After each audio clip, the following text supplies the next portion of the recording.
Hey everyone, I'm Allison and you're watching Long Island Thrifter. Today I'm in Island Park, New York. Let's go thrifting.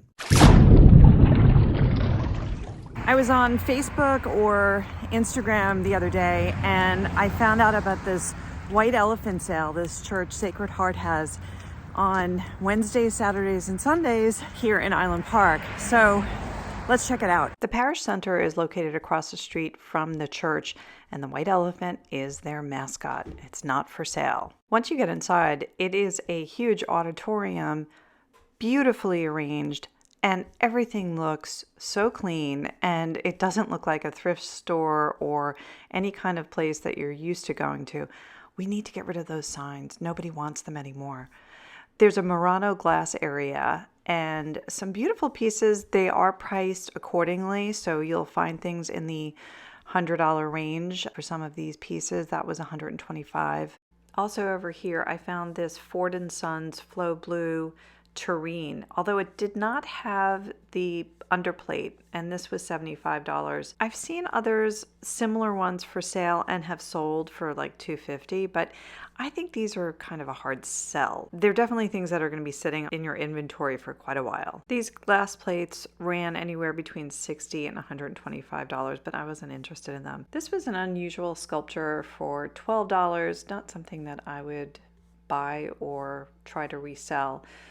And then there was the creepy head, child's head next to it for $15. No, thank you.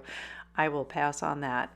I like these Art Deco coffee cups. They're very pretty. They were made in Japan and distributed by a company that distributed back between 1919 and 1935 called Mapoko, and it's Mapokoware. Then I saw these Libby coin glasses. I have a bunch of these that I cannot sell. The pair here was $8, which is a pretty fair price for them. Sold comps show much higher, and I don't know how they're doing it because I can't get rid of mine at all. And then there are snow babies, which I can't stand. They're up there with Hummels and Precious Moments.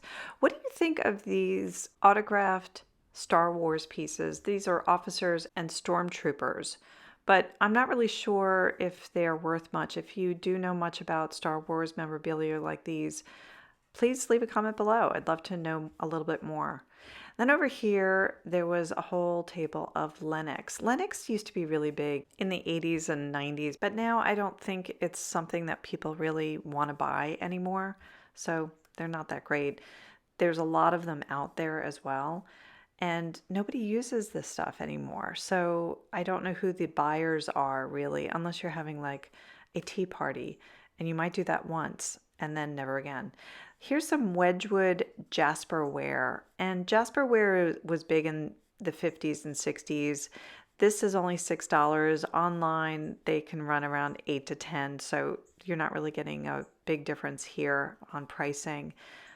This Porky Pig would have been cute if there was a music box there. It used to be a music box, but it's no longer. I like this Dragonware. It's really pretty, but as of right now, there are 367 varying types of Dragonware tea sets for sale on eBay, with very few sold, so I would stay away from them. This table had some really pretty green depression glass pieces. This one turned out to be a uranium glass centerpiece bowl for $20, which is about what you'll find these pieces going for on eBay. I didn't have my black light with me, but I could tell that these sugar bowls were also uranium glass.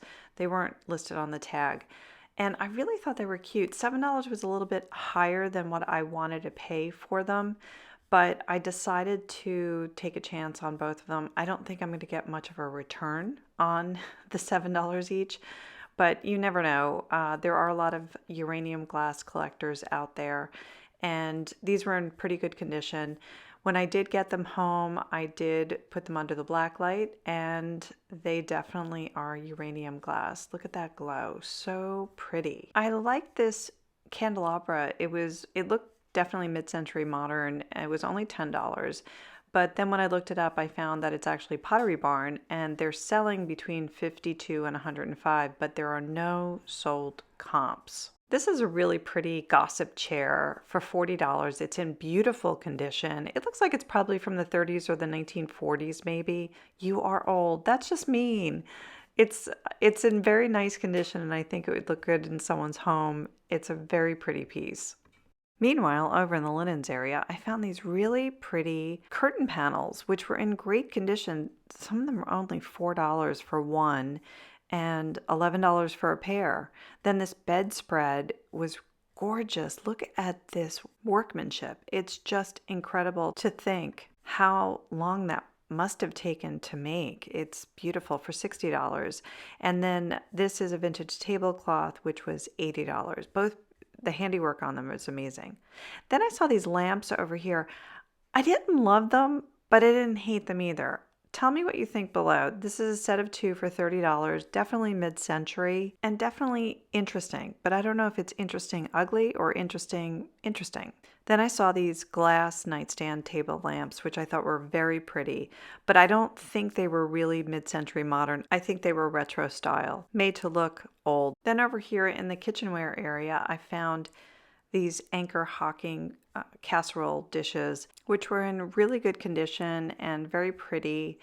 They kind of reminded me of Crazy Daisy Pyrex, but these are anchor hocking. This is a divided plate, and it was only $6. Then I saw this Regalware saucepan with the lid, and it was only $8. I like aluminum pans, and I have sold many of them.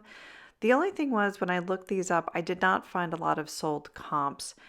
I actually prefer Wagnerware, especially Magnolite roasters. Those sell very well and very quickly as well. This was made in Germany, and it's a very pretty plate, and it's only $6, but I looked them up and I found a lot of them. And some people are trying to sell them for $35 or $25 and even $23.95, but there are no sold comps, so I was going to stay away from that, and I left it behind. I then saw these nesting cabbage bowls for $20. I don't know if it was just for the one bowl or for both of them, but it's by Nove, made in Italy. I thought these were really pretty. There were some little dings around the edges. When I looked them up on eBay, I did find one selling, just a single one, for $35. But I left this behind because of the damage I saw on the other side of it when I turned it around. More things to stay away from would be these kinds of Gone with the Wind commemorative plates. They're up there with the Hummels and the Snow Babies and stuff. They just will never sell. These chairs in the back room, the rushing and caning on them is absolutely beautiful. There's some pretty nice items in the upper back area to look at, including artwork. Now you have to tell me, did I do the right thing by leaving the Barbie private jet behind? It was $20. I feel like the market is saturated with stuff, so I'm glad I left it behind. I'm not really big into children's stuff, so I think leaving this was a good idea for me. I don't have the space for it either.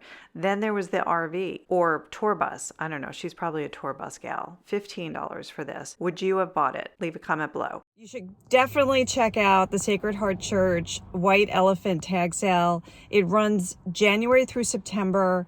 Wednesdays, Saturdays, and Sundays. It's fantastic. It's really well run and it's beautiful. And I would say definitely come and check it out. I will be back many, many times. Thanks for watching Long Island Thrifter. If you enjoyed this video, please tap the like button. And if so inclined, please subscribe. Until next time, keep on thrifting.